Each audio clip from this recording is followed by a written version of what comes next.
Dalton Deener, welcome to the pod. Before we start talking about how you biked across the entire United States of America, could you talk a little bit about what the journey of hope signifies and how that's related to your fraternity, Mhm. Pi Kappa Phi? Yeah, so Journey of Hope was created in 1977. We had one guy named Bruce Rogers. He decided to just cycle from Seattle to DC, or he started in Oregon to DC. The current route is Seattle to DC. He did it all by himself. Nobody was with him. He just wanted to challenge himself, and a lot of the guys from Pi Kappa Phi got so inspired from his story that they ended up doing it every single year after that. So that created Journey of Hope.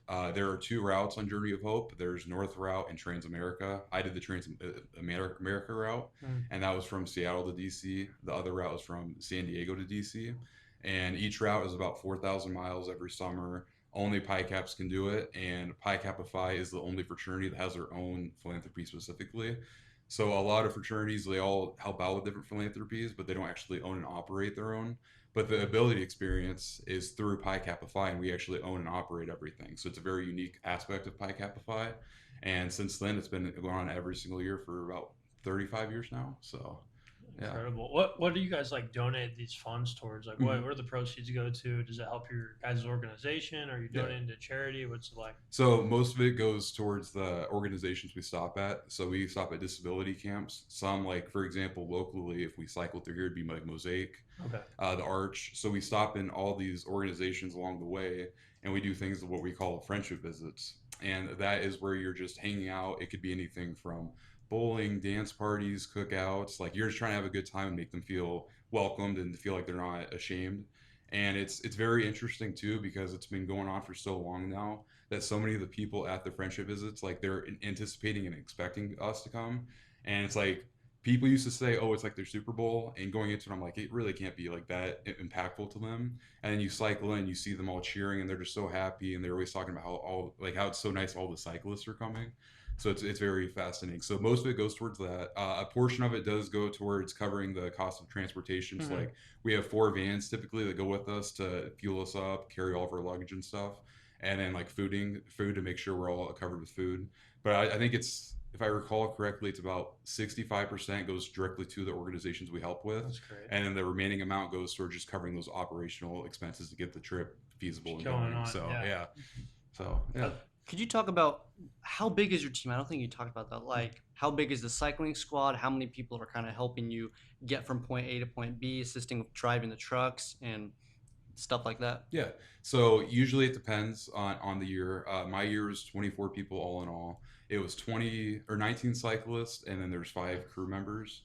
The crew members have different roles or responsibilities. So we have the project manager who oversees everything, and they all go in 10-mile increments up the road, and they'll keep all of our luggage. They'll have snacks and water so we can refill, and they paint out churns on the road as well, and they just kind of maintain and operate, make sure everything's going good. And they also have racks on their bikes, so like if we encounter a storm or anything and we can't keep cycling, they're there to help us. And with that, so you're kind of split up into groups of, or you have four people per pace line, is what we call it. okay. And that kind of helps so you're not cycling. If you're the two lane and there's a do not pass and you have 20 cyclists, cars don't really like that. Yeah. So so you try to split up a little bit and you Yeah. just do four at a time. That way, if you're, because usually you want to be pretty close too, so they can at least pass. And you're almost like one car yourself. Hmm. So they kind of split between 4 to 5. And I think this year's team, I'm pretty sure they have 17 cyclists. So I'd say kind of probably from the 15 to 25 range as far as actual cyclists go, but it just depends on the year. I was thinking about just the number of cyclists. You said 19 for your year. Mm-hmm. What what does it take to like get your mind ready to just go bike across the country? Because I mean, I the longest bike ride I think I've done maybe 15 miles, and that was a long day. Mm-hmm. Like how many miles are you averaging a day, and also what kind of mentality you need to like go do this like monumental thing? Yeah, the mentality, honestly, like you just don't really have it till you do it. Honestly, like I thought, like I was ready for it, and we all trained a ton. And there's that day two is Mount Rainier, so you're in Seattle and you're training, and you can see the top of the mountain, and you're like, day two you got to do that. And being from Illinois, when I'm training, I'm not getting any elevation. I'm just doing Right. flat. So it's Yeah. like, so I trained 2,000 miles myself, which is like 1,000 was on a stationary bike because it was Okay. just cold, and then a Mhm. thousand was out on my bike. But like I said, I get no elevation, no anything, so I had really no idea what to expect. Yeah. And before that, I never cycled either. And yeah, it was really tough. And then on average, we'd do about 85 miles a day. It's incredible. Some days would be like 30 to 40. Other days we got up to like 130, 140 mile ride. But that's kind of like the sweet spot is about 85. So My God. Could you talk about what a specific day would look like? You mentioned you're doing 75 to 85 miles a day, but I know from experience, my friends who are, I would say, pretty elite cyclists, they're usually not doing it like consistently. Like they mm, might stop, take a bathroom break, fuel up. What does that look like from the time you wake up to the moment when you go to sleep? yeah, usually when we wake up, we try to wake up pretty early. We want to beat the sunrise because, especially in the middle of the summer, it gets pretty hot. Hmm. So usually a wake up time looks like, excuse me, 5:30, 6 a.m. We want to try to be on the road within an hour, is so we'd have about an hour to get ready, prepare, make sure your bike's all pumped up, everything's good. And then along the way, we try to get done by about 2 p.m. Usually, if the ride was over 100 miles, we'd have a full lunch stop at 60 miles. And our lunch would just consist of like two meat, one cheese is what we call it. That's like the crew cheese special. That just that's two slices of white bread, two things of turkey, and then American cheese. Pretty much that's Yeah. it. And you get like chips, things like Right. that. Pretty basic stuff when you're on the road because you don't want to get too dense with your food, Right. but you also need to refuel when it's a longer ride. And if it was about 70 miles or less, we just try to eat at the lodging we'd go to. Mm. And a lot of the places we would stay would be like YMCAs, the YMCA's, school district, just anything that had a floor, a church, and we just put our air mattresses down. Okay. So we would try to regroup there and eat, and then our friendship visits would depend on where you're at. Some days we'd have two, so that you'd have a lunch friendship visit. So you would cycle to the place that they're at, where everybody's at, the disability camp. Hmm. You party, like a lot of times we'd have cookouts and stuff with them, so we'd eat there, and we'd just drive back. So after we get the lunch friendship visit, we just hang out. We take the vans back to lodging, and then we'll just have regular dinner there. And we are really blessed too. So we've been doing this for so long that we have a lot of really consistent sponsors. And a lot of people decide to sponsor by actually providing meals. So, That's awesome. like sometimes we went to Golden Corral one time. That was Hey. pretty cool. Yeah, Golden Corral. We had a Wichita Wind Surge, is like a minor league Okay. baseball team. Somebody Really? just got us all tickets, and they got us a food voucher for like 3 or 4 hot dogs, and things like That's that. that's great. Yeah, it's really neat. It's a bunch of like random food experiences too that we get, Hmm. and like especially in Montana, it was really nice. So there's not a lot of people cycling through Montana, so Yeah. they kind of take note when they see us, and we've had some pretty good relationships established with restaurants and people there. So we stopped at like 3 or 4 like bison specific meat stops, Okay. and we had some like really good burgers out there that was all Nice. covered through the sponsors too.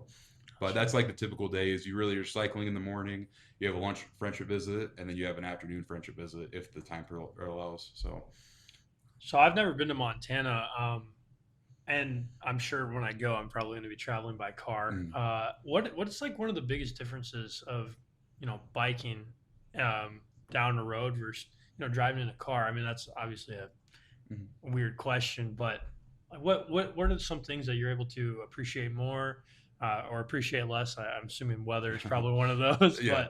but yeah, can you talk about that a little bit? Yeah, so I would say going across the country on two wheels was like the best decision I've ever made.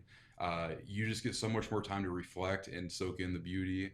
There are a lot of times, especially out west, where we'd see like a really cool lake or something, and there's no cars, and usually out west we don't have as many friendship visits too, so we had more time. Hmm. So a lot of the times we'd see like a little pond that you might see in a car, and you can't really stop in a car, but you just pull off to the side and hop in the pond, or you go cliff jumping real quick, or you see random things like that Okay. along the way. And I will say, being in a car, you don't take into the fact of the elevation on the roads as much. When you're cycling, you're like, oh, you see a little hill and it doesn't look that bad. And you're in a car, you're like, oh, that's nothing.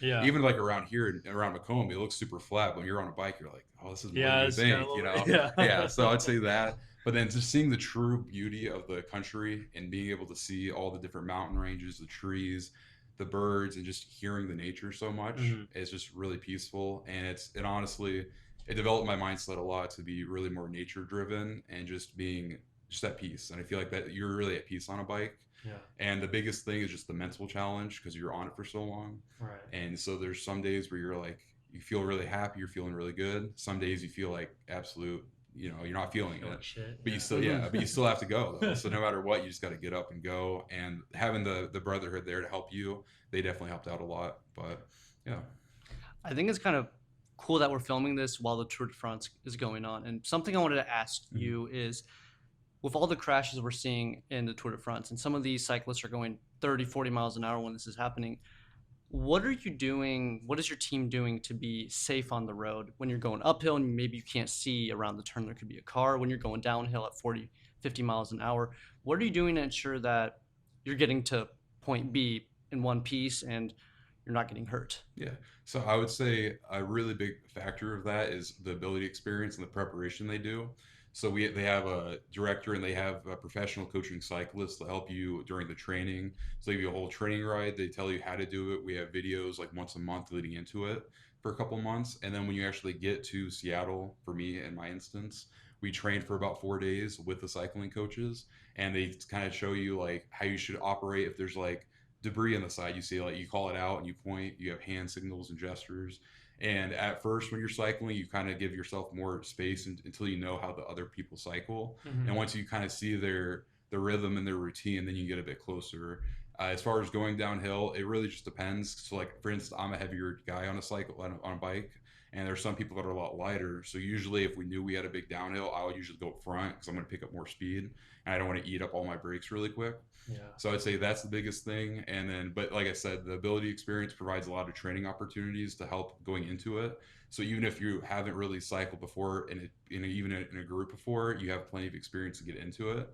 And we also use Garmin's, and the Garmin has a reflecting light on the back that blinks automatically, that syncs, and it also has like white dots on it that show when cars are coming up, and it shows their distance. So that kind of helps with like the Nice. in a busier areas, it helps out a lot, so you know what's coming up behind you. Because the scariest thing is like when your Garmin's dead and you just hear like a semi behind you, and it Oh buzzes my you. god. Because some semis, they get pretty close, and Yeah. maybe they're not as close. They probably don't look as close, but when you're on a bike, they feel super Oh, Oh, close, yeah. and you feel the wind and everything. right. So we definitely take a lot of safety precautions in that. And like one of the training points that they really made was you never want to cycle on a sidewalk. You really want to take the third on a road at all times. And the third is like you're taking like a third of the road, Mm. like where that right side tire would be. You want to try to be right there. That way, because if you're too close to the shoulder, I mean, if there's a wide shoulder, definitely take that. But if there's not a good shoulder, Mhm. you don't want to be right up on that line, because cars are going to think they can still stay in that lane and just barely swerve around you, Yeah. and that can cause more accidents. But where if you take the third, they know they have to get in the other lane, and that reduces a lot of accidents as well. Gotcha. Can you talk a little bit about what gear you brought with? Like, you mentioned that the vans are carrying your Mhm. bags. Sounds like you had an air mattress. What were you wearing on a day-to-day basis? And what were some things that you just brought that you were, Mhm. wanted to bring with when you travel? Yeah, so we were limited to having a duffel bag only for the Okay. whole summer, so we didn't have a lot. We had or we call it Team Tux, and that is you get a Journey of Hope themed shirt. It's like a blue polo, and then you have to wear khaki shorts or khaki pants to all the friendship visits. Okay. So we're going to be very professional when we're going to these organizations. So we also have to be clean shaven as well. So a razor was a necessity. Had to have Okay. that. Yeah. And as far as that was pretty much it, because a duffel bag, you have like two pairs of khaki shorts, a pair of jeans, your two team tuxes, and you want to have like a swimming suit too, for because we Mhm. do a lot of like water balloon fights and things like that. Nice. So yeah, that's pretty cool. As far as actual like tools that we needed for the bike, they provided everything, so we didn't have to bring a lot on that aspect or any equipment. Everything was provided through the ability experience outside of your bike and like your helmet, and they just took care of us with that, and they keep it all in the vans. Gotcha. For me, I've studied abroad multiple times, and the first time I went, I brought this giant suitcase, Mm-hmm. and now I refuse to travel with no more than just one backpack. Mm-hmm. And how did the like living out of a duffel bag change your mindset on like what's necessary? Because that was something that I realized I don't want to drag around this giant thing. I love having everything right there with Mm-hmm. me. Got my toothbrush, razor, all that stuff, and all the stuff that I have in my house. It's just it means truly nothing to me, Mm-hmm. really. I mean, my cats, but everything is just like extra crap that you got to carry with, and I think that at least as Americans, we have so many things. Mm-hmm. How did that kind of change your view on material items? Yeah, we're definitely a materialistic country. I think everything's always buy here. And when you have the constraint of only having one, you only have one duffel for the whole summer, like about 3 months almost. you really have to see what's important and what's not important. So we brought the essentials, and since then I've same point. Whenever I travel, I used to bring like a suitcase too. Now Mm, I just need clothes, my contacts, and like a charger. That's right. really it. Like I don't Yeah. need to bring everything. I don't need all this extra stuff anymore. And I feel like that's been really good because you don't want to bring too much, because there were some people that they had like a size requirement for the duffel bag and you're supposed to follow it. Some people would bring like a way bigger one, Right. and you don't want to be that person. So you really had to constrain down. And I feel like it has changed my perspective a lot on the materialistic aspect. And I feel like I can be more diligent in what I carry, and just Mm, because you want to be as flexible as possible, especially when you're traveling across the country, right. or if you're going to in Europe too, you don't want to be carrying a suitcase on the cobblestone steps. Oh So my it's the God, worst. So sure. Yeah. yeah, so yeah, maybe just duffel, and I've been able to downsize quite a bit with what I travel with. Right. So.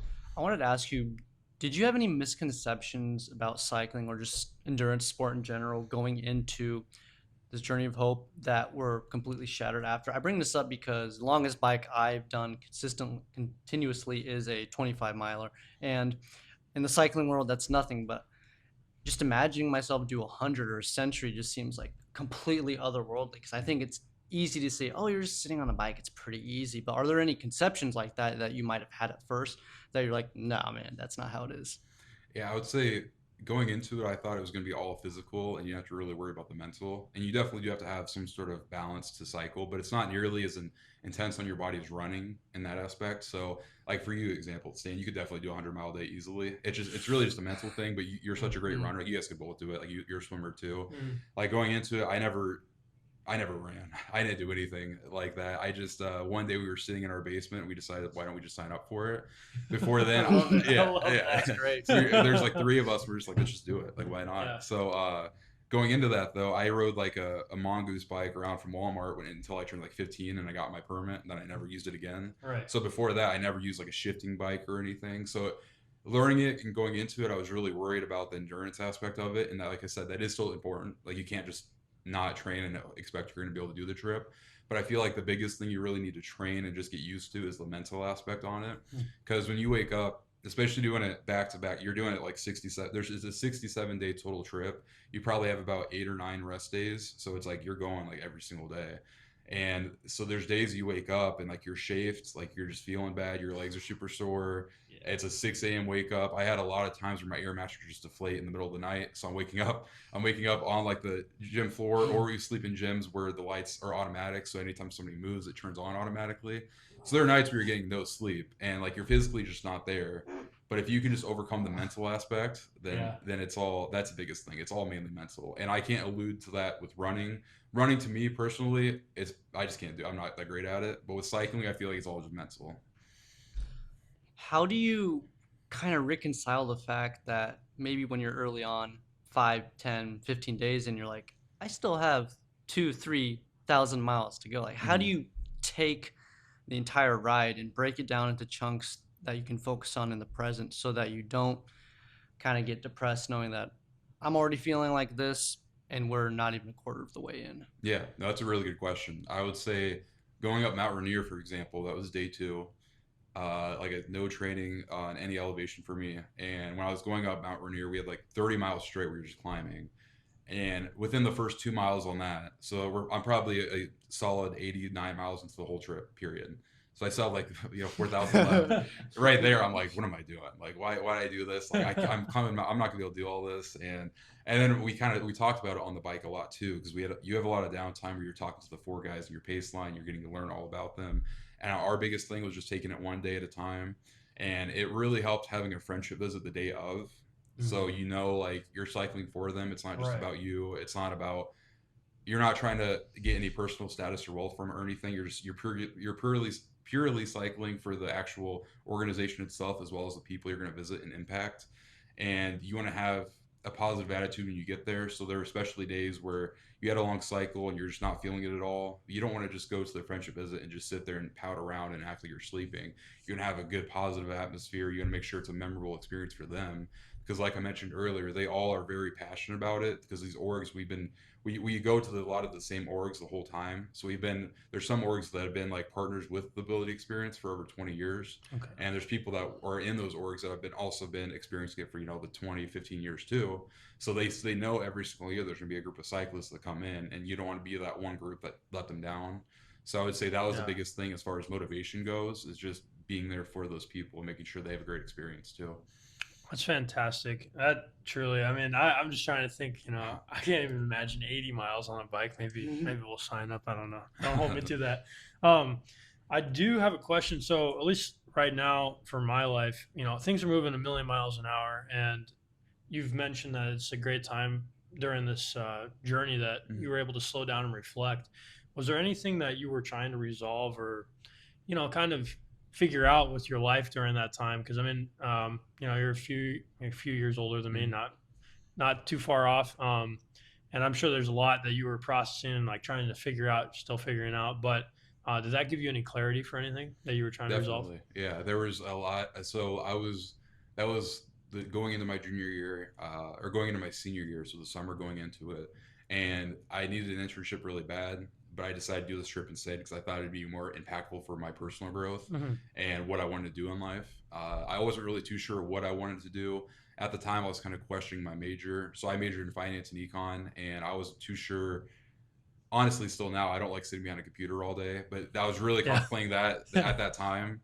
And I realized on the trip that, I already signed up for it. I'm pretty far into it, and it's not that I don't enjoy it, but I wanted to find something more meaningful to kind of counterbalance it almost, I Hmm. guess you could say. And I feel like trips like this have been very impactful in that, because now, like, I'm very passionate about the ability experience. I donate a lot to them, a lot relative to what I make. I'm Yeah. not, Yeah. yeah, No. but yeah, I try Anything to, is something, right? yeah. And Yeah. then I tried, like, last summer I did Gear Up Florida, which is a smaller event, same exact organization, same setup. Instead, you're just going across Florida.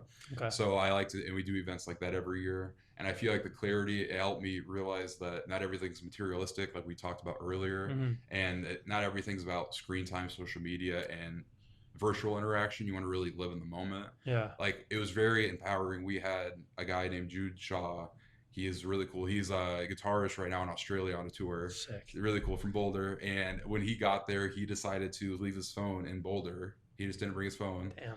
the whole trip.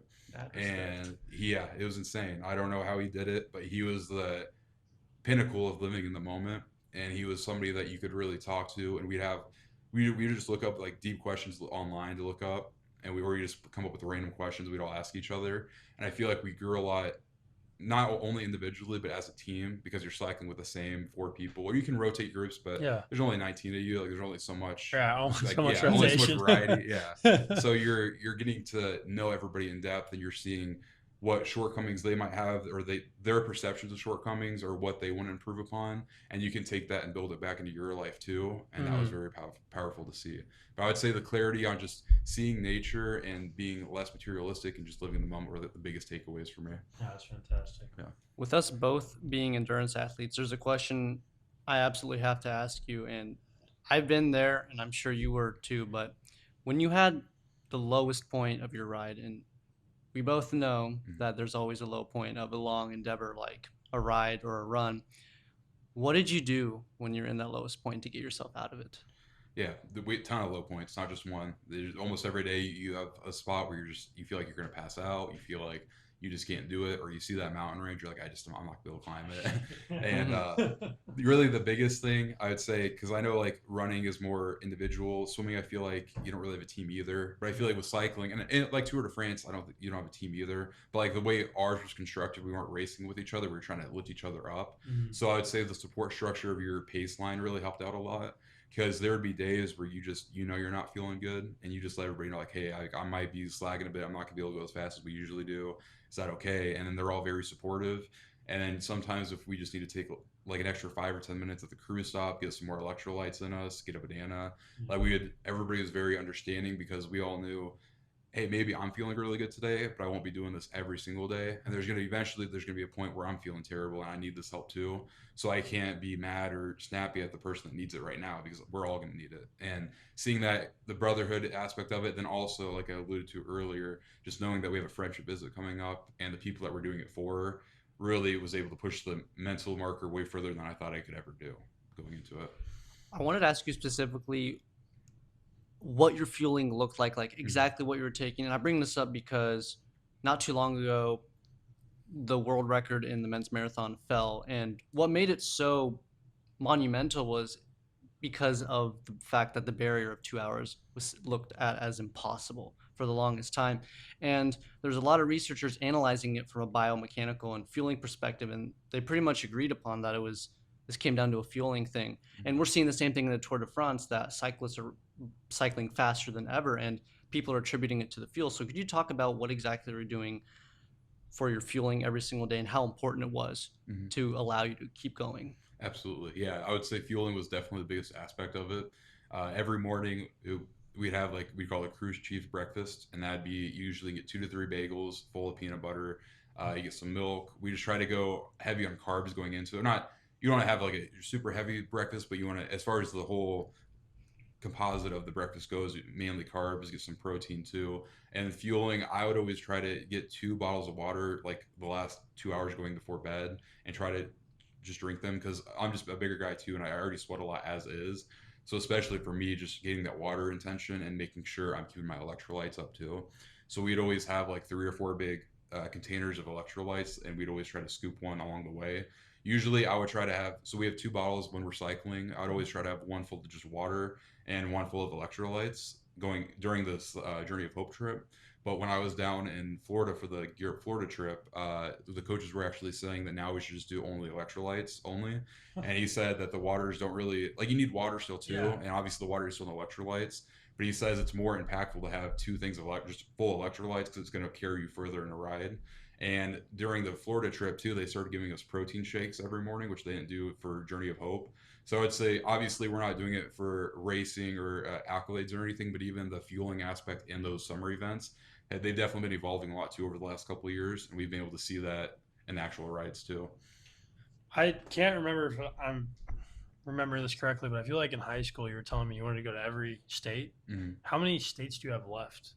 Oh, If off you, the if you top had of to my head, I guess. don't think I know. If I had to guess, probably like 12 or 13, I would say, Okay, so or you're maybe getting maybe 20, maybe getting 20. pretty But I'm close. trying. Yeah, At least trying. for the Journey of Hope, what was your favorite state that you biked through?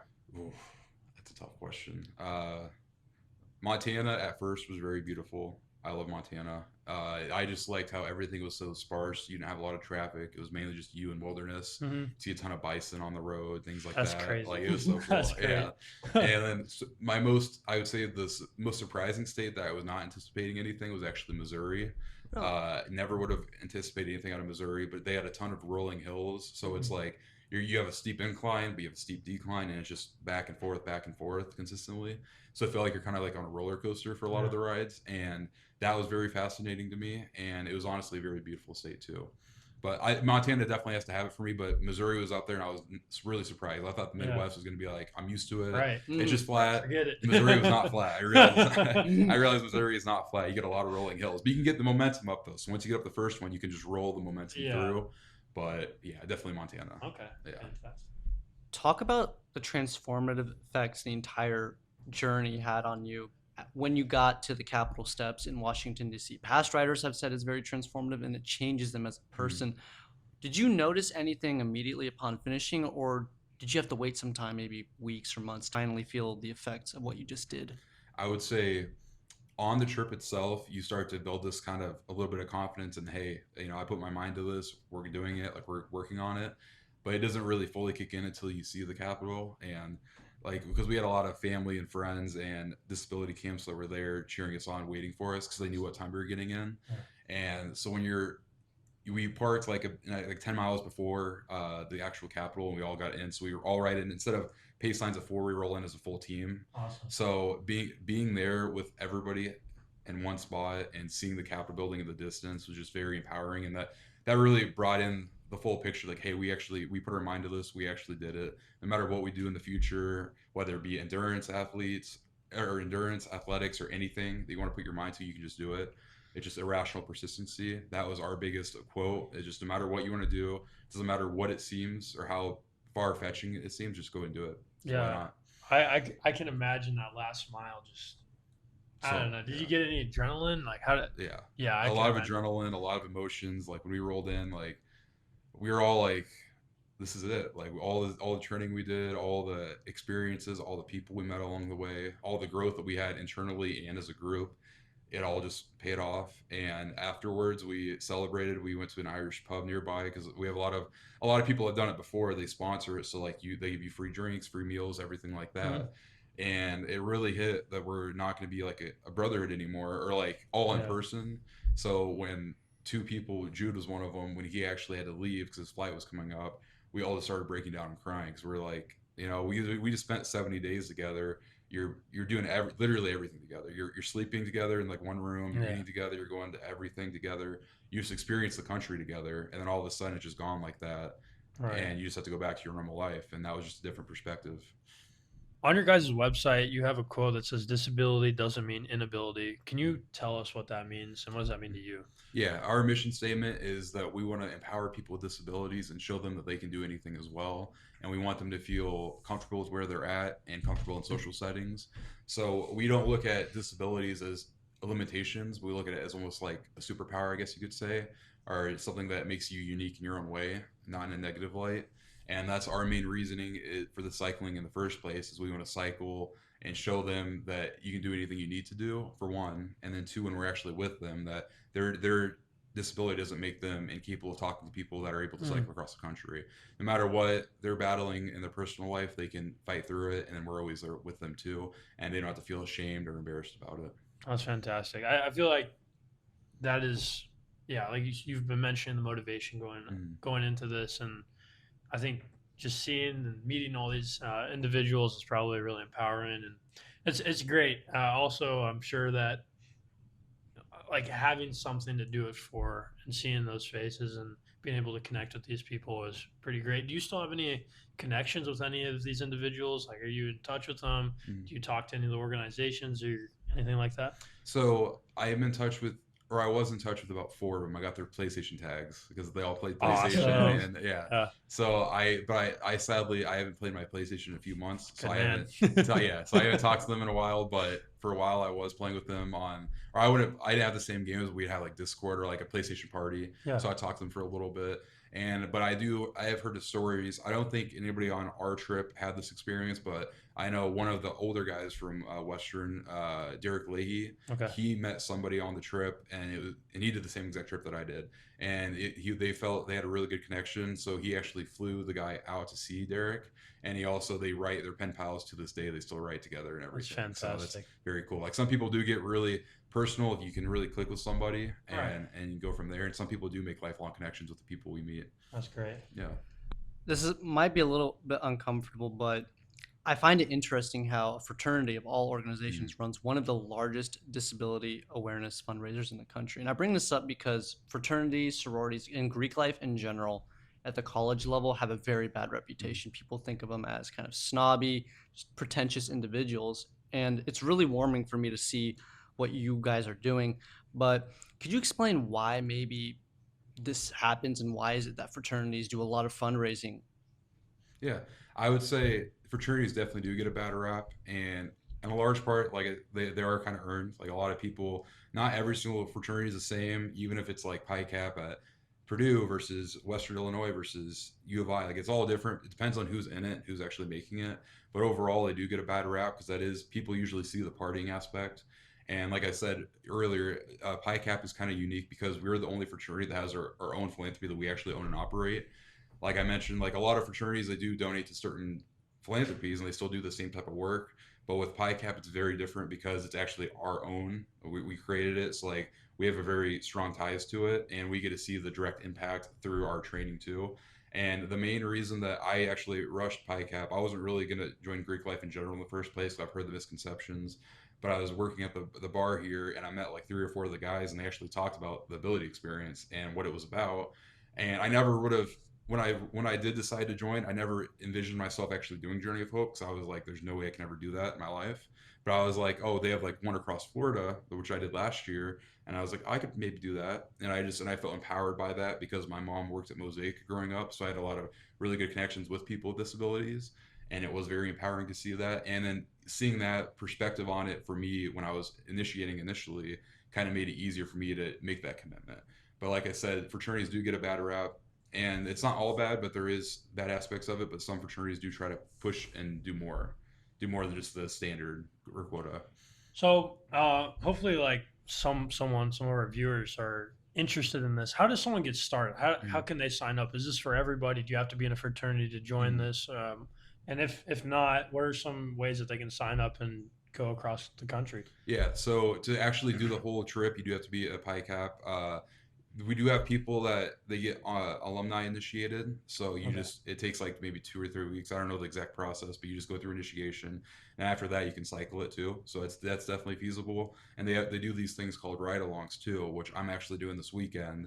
So the Transamerica team this year, they're going to be in St. Louis over the weekend. So I'm actually leaving tomorrow morning to go up there, Okay. and I'm Nice. I'm going down there to cycle with them. And three of the guys from my Florida trip and one guy that I actually cycled JOH with. The guy I cycle with, he's a crew member. The Okay. other three are actually cycling it, so I'm going out to see them. But to do the ride-alongs, you either pay or you fundraise $250. Okay. And so I donated $250 myself. I'm gonna go down and cycle for a day from St. Louis to Vandalia. All So right. there are ways to get involved without actually doing the full trip, and anybody can do a ride-along. You don't have to be a Pi Cap. So if you go to the Ability Experience website and it directs you to the Journey of Hope page, you can pick whatever route you want to do, the days you want to do, and you just sign up. And as long as you donate $250 and bring your bike, you can go and ride with them and get a part of that experience. That's fantastic. Do you think you would do the whole entire trip over again? Absolutely, I want to really bad. All right. That's like honestly my number one goal in life is to start a family eventually, but my number two goal is to do Journey of Hope again. That's And if beautiful. you would have told me, if you would have asked me like 2 months after the trip, even maybe 6 months after the trip, I'd be like, "There's no way." But it's been about a year Yeah. now, and like I said, I have friends that are currently on the trip that I already knew, and just seeing their stories Mm. and just hearing how it's changed them again just makes me want to go back into it because I see the impact that it's having on people that I already knew, and it's something that I really want to do. I am hoping 2029 summer. Okay. It's not set in stone, Yeah. but that is my ideal. If everything can go right, I'll sell as much stock as I need to, and I'll just go. I Right. need Yeah. to. There I you want go. to. Yeah. And Sell it. then Shit. Who cares? yeah, exactly. And then I'm definitely gonna do the smaller trips. So my plan is to do. So we have two smaller trips. It's Gear Up, Florida, and then Gear Up, New York. So it's the same exact concept, just across states only. So it's only about like a week and a half time commitment.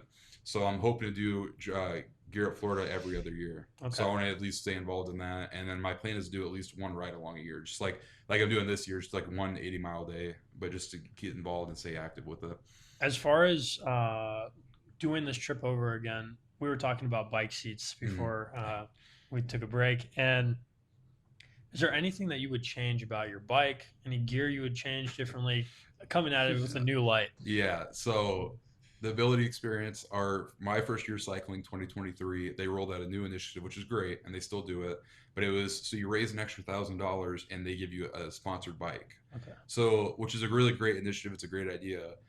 The execution with the first bike company we had was state bikes, and I'm not knocking the whole organization itself. I'm sure they have good quality bikes, but the batch of bikes that they gave us, they were steel frame bikes, and there's Heavy. steel framed, aluminum, and carbon. Steel frame is just the heaviest, which you do not want. Yeah. Everything was very generic. We had a lot of issues on the bike that were specific to the bike itself. Like it Mhm. wasn't just like a regular pop tire. There's like really serious mechanical issues going on with the bike. So I would definitely bring my own bike. When I did the Florida trip, I did the same exact fundraiser, but we had a felt bike, and the felt bike's been great. I would definitely switch from a steel frame bike that I had in the first go around to like an aluminum or carbon fiber frame. I would definitely probably get a 3D printed seat. I've heard of this. I haven't done it myself, but we have a couple people that are really passionate about cycling and they're on teams and stuff that I've met, and they do like 3D printed seats, which are pretty pricey, but I guess it like customizes it, and they say it feels amazing. I don't know how true that can be. I feel like no seat can feel amazing, Yeah. but they say it's really good, so I might have to do that. So Yeah. with this 3D printed seat, Mhm. is it like specific to you? I think so. So how do you Yeah. like get a print to that? Like, That's good. I'm curious. That's a good I want to question. look into That's this. a good question. Honestly, I would have to learn more. I'm pretty Please let me sure. know. I'm Yeah. really curious. I think one of the guys he cycles all the time, so I think either he had a sponsor reach out to him to do it, or he went to like some specialized bike shop. Mhm. But and I don't know the mechanics. I don't know how it makes it better, but apparently they said it was great, and I don't know because the seats are just that's the worst thing for me. You never get used to it. You just Nope. go numb. That's Yeah. it. Yeah, Yeah. you just go numb after a couple hours. As we wind down our pod, there's one more question I really want to ask you, and it's for someone out there who might be on the fence of whether or not to do this journey of hope. Maybe they're at 60, 70%. They're not entirely sure. Do I want to do this? Do I want to not? What would you say to them? Do it. It's the best experience I've ever had.